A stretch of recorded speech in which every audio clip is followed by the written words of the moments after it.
Okay, good morning. Okay, today Nnamdi Kanu will be appearing in court. Having seen what have happened, him winning the last time he won the trial within trial, that the Nigeria DSS forced him to make statement that he didn't want to make. And today he's coming to court happily, as regards that it's already 1-0 up against Nigeria, and we've seen the UN won Nigeria as against the freedom. We've seen the African leaders, Traore and the rest, talk about the freedom of Africa. What is your take as regards this? Good morning, good afternoon, good evening, and good night, wherever you're watching us from. I remember one of the only evangelist, Biafra, Benjamin Johnson, is his night. One of the only Biafran evangelists. My beloved brothers, I love what is happening today in the court. And I love the drama that is going to take place, because it is no longer children things. It is now the game of the men. You can see the previous court appearance of Mazi Nnamdi Kanu, when the Nigerian government came with their evidence. There is what the judge put. He said trial within trial. That is the English political language. Trial within trial. And when the trial within trial was checkmated, it was founded and funded under the foundation that it was under duress. Under what? Duress. Under forceful human rights. That they went against his rights and they forced him to do what? To say some certain things which on a norm it doesn't supposed to admit some certain things which on a norm it doesn't supposed to. You and I know Mazi Nnamdi Kanu very well. It's Mr. No Nonsense. It doesn't tolerate, and you cannot expect him to say some certain things that will implicate him in the court of the law, because he knows what it means to say some certain things or to admit some certain statements or to endorse or sign his signature in some write-up. But under duress, there is a saying that a soldier fights to remain in order to fight tomorrow. That was what he did. He admitted, concur with the DSS based on the thorough torture that they give to him against his will. So today he is defending it. And as you can see, trial within trial, he conquered Nigeria and he defeated Nigeria. And it was clearly stated that, yes, truly, it was under duress, because for you to try him there on that condition, that situation, that his lawyer supposed to be there, supposed to be aware of which none of these things take place. But glory be to God that today is another day. We are waiting to see what will be the outcome of today, because so far so good. You can see, the European Union, that is the EU, you can see people from UN, United Nations, you can see AU, African Union, you can see all their delegates. It's not, I told you people that this thing has gone beyond children issues, children game. It has come to the level of, if you are not matured enough, please don't come to court. If you are not matured enough, please don't come and witness the matter. If you are not matured enough, please don't show. So it is the game of men. I repeat, men. Mazi Nnamdi Kanu is a man. Nigeria, man. AU, that is African Union, man. EU, European Union, man. UN, United Nations, you know what that means. So if you watch all this, and let me tell you, Pan-African delegates, and you know the leaders of Pan-Africa, as it is now, as it dey hot, when you are mentioning Pan-Africa, you are mentioning including somebody like Captain Ibrahim Traore. You understand? And when you mention Ibrahim Traore, you are mentioning, see, there is a view, that is when I watch it. Africans are waking up. Go to Botswana president today. When I watch his speech, you know what he said? He said, my family and my people are you people. I have no other family than you people. So you are my family and I am your son. So we are to make our nation and our people great. Revive again and become what God wants. In fact, when I watch the man's speech, I marveled that through Ibrahim Traore, through the speech of Mazi Nnamdi Kanu, the lecture and the lessons of Mazi Nnamdi Kanu, have awakened the spirit of original Africa in the life of Africans. So today is going to be hot. Today is going to blow hot. And today is going to be the game of, it will go beyond trial within trial. It's going to play the game between men versus men within the men. So that is how it is going to play. So I'm waiting. By 10 o'clock, it will be appearing in the court. You understand? Yeah, anything from 10, it will be appearing in the court. And the many delegates are already there. You can see, oh my God, you can see the delegates. They have already arrived, waiting for the chairman himself, the boss. You know, whenever he appears, he do appear with confidence. So my beloved brother, so let's wait and see how today we end it, because today being the 13th, and I learned that he will still appear again on the 16th. Then after 16th, you have 18 and 19 to finalize the whole thing. Before the legal team of Mazi Nnamdi Kanu will now come up with their own to ask if there is anything that they are going to kind of whether petition or to settle with the courts. But do you think that Nnamdi Kanu, do you think Nnamdi Kanu will accept, you know, the conditions that Nigeria government will want to give him if he's ready to settle out of court? It depends on the condition. He will like to do that. You understand? Because of what? Based on the condition, and he himself have already admitted that, based on the condition that Nigeria will come with, that he may accept, he may not accept. But I believe within the advice or let me use the word suggestion of previous judge in person of Peter Nyako, advice, instruction, idea, I believe he will concur. But the only thing that will dramatize the issue or the situation is when Nigerian government come with a condition of him dropping Biafra. That will dramatize the whole situation or the whole condition. But whereby they did not come with the ideology of him dropping, you know, Biafra, so definitely I believe he will concur. You understand? I believe he will concur, because what are we even dragging? What are we even, because this is what I want. And you know that kidnapping alone has covered everything. It's no, that kidnapping has covered any case that Mazi Nnamdi Kanu is going to answer or face in the court. But do you think that he want to drop, you know, the 50 billion naira suit against the government? I am not Mazi Nnamdi Kanu. Mazi Nnamdi Kanu is a huge, when I say rich man, is understand. He's a huge man. He is done. It's okay. He's not a hungry person. You understand? So 50 billion, he has more than that. I don't know, in Naira, he worth more than that. Do you understand? So he worth more than that. But see, Nigeria, that amount, see, that money is not the major thing, but they want to kind of prove a point to Nigeria and correct Nigeria for some certain things and some certain actions within the some certain mentality which they did not know according to the law.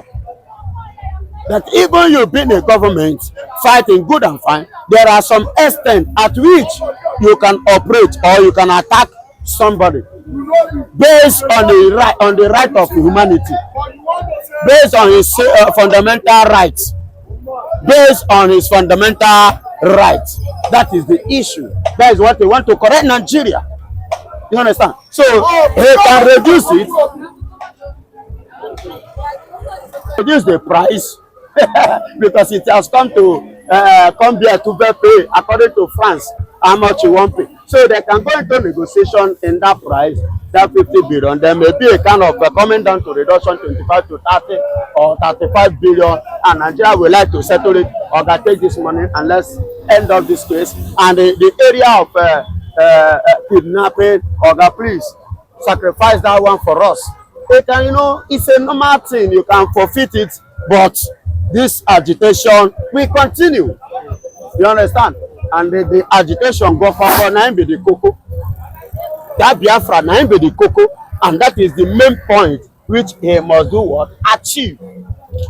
Not even in death, but in life. Because God has given him long life, and he must be alive to witness it. Thank you. The Nigerian army has issued an ultimatum that this year there will be no Biafra's Heroes Day. This is a celebration set aside by the Indigos to honor those of their legends and their veterans who lost their life during the Biafra war. Welcome to this wonderful channel, to News Point TV. Please, you can subscribe to our YouTube channel. Please like this video. Please share, comment for more political discourse. The Nigerian army has come out to issue an ultimatum, say that nobody should come out and celebrate the Biafra Heroes Day. And the Southern governors too have told same part, saying that nobody should come out and celebrate the Biafra Heroes Day. But now, the question and the subject matter of the day is that what has the Biafra, the remembrance of this day got to do with the how is it going to bring anarchy in the land? These men are not blind people. Last year, this celebration was old.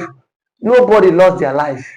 It is just a day to remember those who have lost their life during the Biafra civil war. I think what the government needs to do at this point in time is that those who are orchestrating the evil in Nigerian state should be dealt with. The Fulanis have become a menace in our society, and yet the government are not even worried. The government they don't even worry about the Fulanis, yet they are more concerned what the IPOB want to do on the 30th of May. For me, it is misplaced priorities, because you have in a state where a particular ethnic group has become lord over billions of Nigerians, over millions of Nigerians, and yet nobody is saying anything towards that. Nobody is calling the Fulanis, calling them to order. Nobody is telling them that the Fulanis are treading in the wrong direction. But yet they are using everything possible to oppress the evil man, to oppress their struggle, to oppress everything that belongs to them. The question is, how long can we continue in this contraption called Nigeria? Yes, how long can we continue in this contraption called Nigeria? The IPOB on their own has said that day nothing will stop that day. And they mean their words, that nothing will stop the Biafra celebration day in the East. I'm not even against what the army have said, but I'm against the Southeastern governors who don't promote their own, who at every point in time antagonize their own thing. Antagonize their own thing. Are you telling me that in the north, some governors don't know who is sponsoring this Fulani bandits?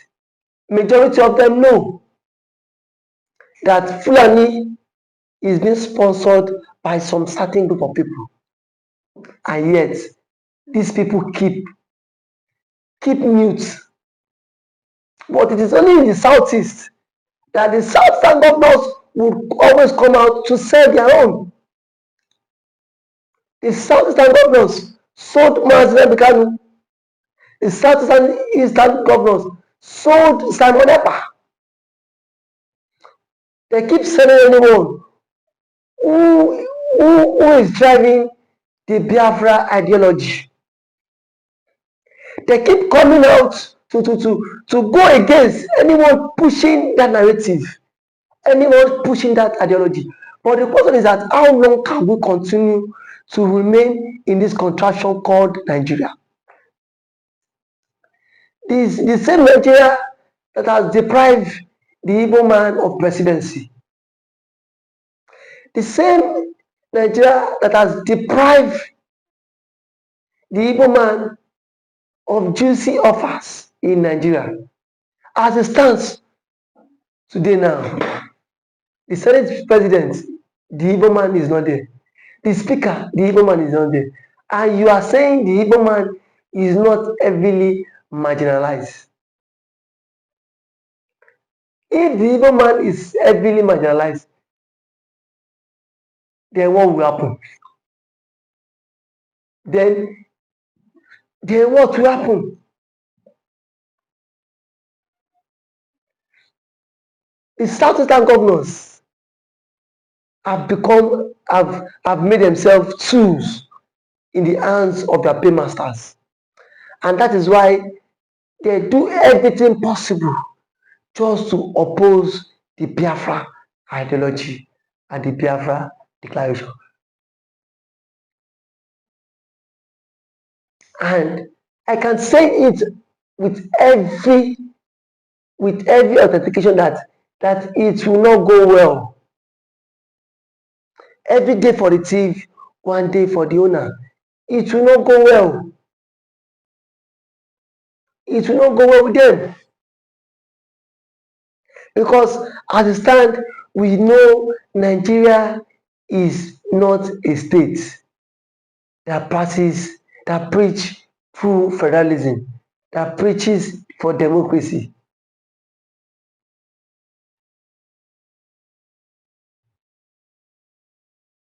Now, the armies have vowed to take over the southeast on the 30th of this month.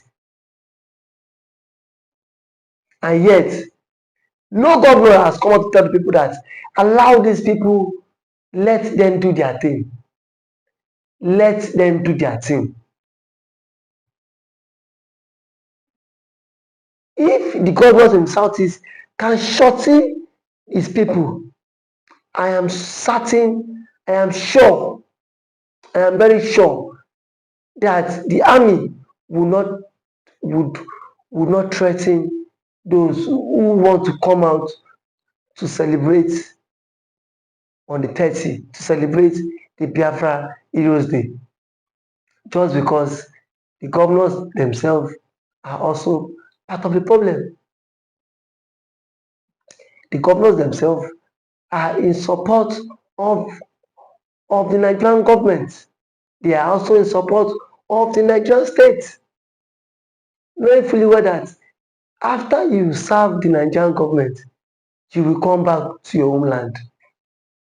You come back to your homeland.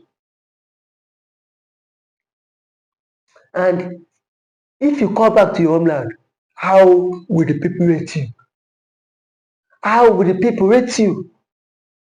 How will the people see you? Is this individual truly a good leader?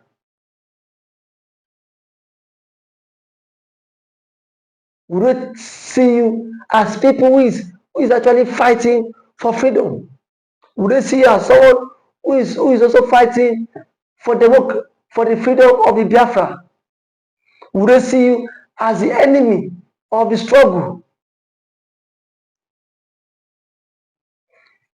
No matter how things goes, I can beat my chest that the IPOB might not back down.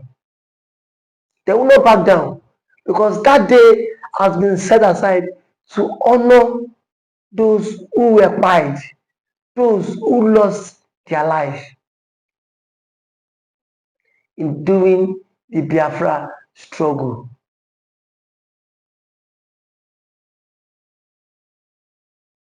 Nobody can say that if today the Yorubas want to celebrate the Oduduwa, nobody can tell them not to celebrate the not to celebrate the Oduduwa.